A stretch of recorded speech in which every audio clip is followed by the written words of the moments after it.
ஸ்ரீவைகுண்ட சட்டமன்ற உறுப்பினரான சமூக ஆர்வலர் அன்னை வி.ஜி. சரவணன் எம்.எல்.ஏ. அவர்கள் கடந்த 5 வருடங்களுக்கும் மேலாக ஸ்ரீவைகுண்ட தொகுதி மற்றும் அதன் சுற்று வட்டார பகுதிகளில் உள்ள ஆதரவற்ற ஏழை எளியவர்களுக்கு இல்லம் தேடி மதிய உணவு மற்றும் இரவு உணவு திட்டத்தை ஏற்படுத்தி உணவு வழங்கி வருகின்றார்.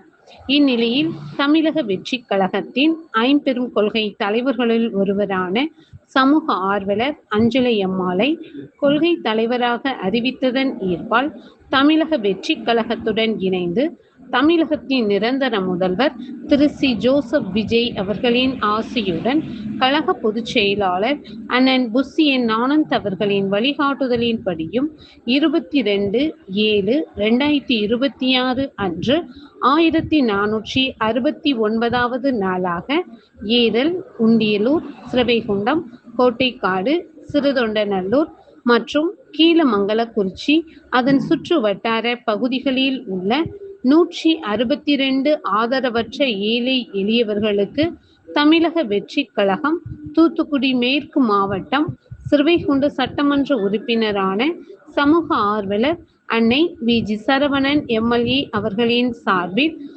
மதிய உணவாக முட்டையுடன் கூடிய காரக்குழம்பு சாப்பாடு வழங்கப்பட்டது.